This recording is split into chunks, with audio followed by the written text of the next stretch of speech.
Some places in Skyrim feel ancient, others feel cursed. Some feel like they were built on stories, tombs with legends etched in the stone, ruins full of screams and history. But then there are other places that feel wrong. Not cursed, not haunted, just off. You walk into them and you feel the air shift, like something is watching, but not from above, not from the sky or some tower, but from the roots, from the soil, from the trees that creak just a little too much. Witchmist Grove is one of those places. It's not marked by grandeur, no NPCs whisper about it in the taverns, you don't go there unless the game really drags you. The trees are still, the shack is open, the stakes were already in the ground, and something about it feels like a scene that's already played out. You weren't meant to interrupt it, just witness it, and try to leave unchanged. Witchmist Grove is a small, unassuming patch of land tucked in Eastmarch, south of Kynes Grove and east of the Sulphur Springs. If you're playing normally, you won't think twice about it, until you stumble upon it during the quest A Night to Remember. A drunken misadventure involving a staff, a hangover, and a woman named Moira. The setup is comedic. You black out, wake up hungover, and begin retracing your steps. And one of those steps leads you here, to a shack hidden in a grove, surrounded by wooden stakes and birdsong. And then you meet her. She's not a woman, she's a hag raven, a twisted, feathered monstrosity, half witch, half bird, clawed and shrieking. And she believes that you're her fiancé.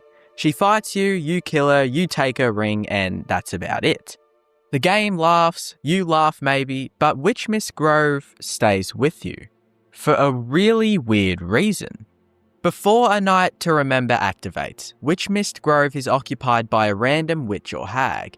The area seems like a minor encounter space, one of those locations scattered across Skyrim that gives the world texture. But once the quest begins, the location changes. Moira replaces the generic NPC, the interior becomes specific, and suddenly the tone shifts. The shack has no door, the floor is covered in blood, skeever heads and goat skulls lie broken near barrels. Hag raven feathers are tucked beneath the stairs, a single usable bed sits in the corner, surrounded by bones and flies. It's like a place where no one should live, and yet Moira calls it her home. She calls you her lover, and there's something about that chills more than any drag or crypt. She's not a boss, not a threat, she's someone who thought you'd return, who still wants you to. There's a temptation to write Witchmist Grove off as a punchline. The entire A Night to Remember quest is comedic, inspired by The Hangover. It lets you experience a ridiculous drunken night you don't remember, a goat trade, a temple trashing, a stolen ring. But Moira isn't funny. Her dialogue isn't just mad, it's familiar. She doesn't scream, curses, or summon storms. She pleads. She acts like a jilted lover, a wronged fiancé. Her aggression feels more like heartbreak than villainy. And that makes the joke darker, because Witchmist Grove, her home, isn't staged like a trap. It's staged like someone was waiting. There's no ambush, no minions, just a shack, a ring, and a letter you'll never find. Let's talk about architecture. Witchmist Grove is one of the only player-accessible buildings in the game without a functioning door. You walk through a broken archway and you're immediately in her space.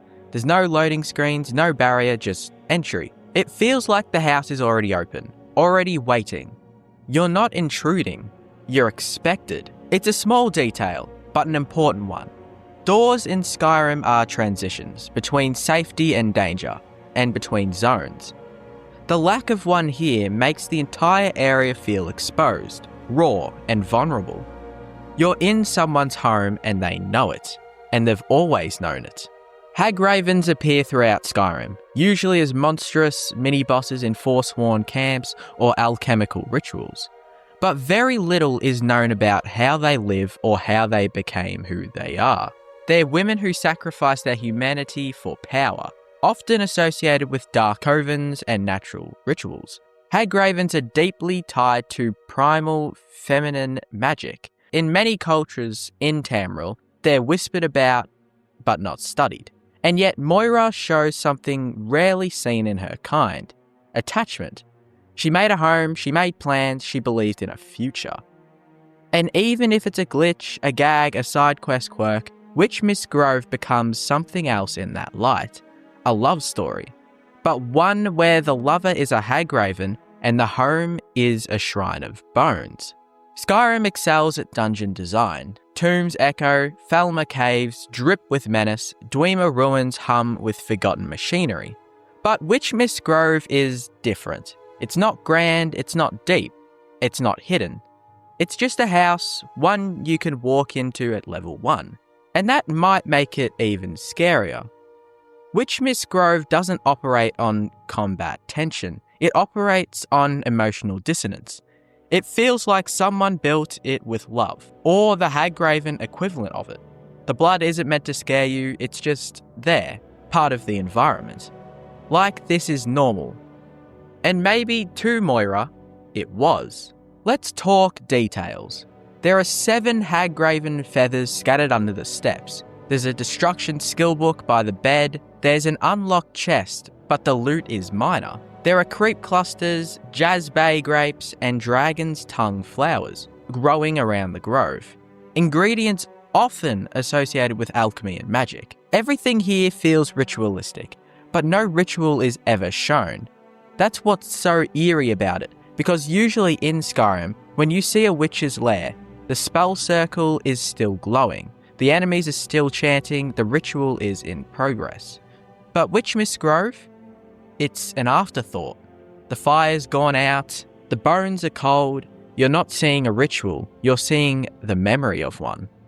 One of Skyrim's best tricks is making you feel like the world exists without you. But in this place, it goes further. It makes you feel like you missed something important, like you arrived just a little too late or a little too early. You can't talk to Moira, you can't ask her why she thought you'd marry her. You can't ask if she made that ring herself. The quest doesn't care. The game moves on, but you don't. You leave the grove. The blood stays. The feathers stay. The air stays thick and silent. You wonder how long she has been waiting, and what she would have done if you had have said yes. There's a tone in Witch Miss Grove that's hard to name. Not horror, not tragedy. It's a kind of off-killer sorrow, like a joke told too late at a funeral. You're supposed to laugh, but the timing was wrong. The entire A Night to Remember quest plays for laughs, and for most of it, it works. The goat trade, the cult, the temple destruction, it's absurdity at its best. But Moira? Moira doesn't really feel like the punchline. She feels like someone else's story that bled into yours. And Witch Miss Grove is the proof that she had one. You can visit Witch Miss Grove before the quest. You can visit it after. Moira will be gone, the shack will still stand. The blood doesn't clean itself up, the skulls don't despawn, the house remains open.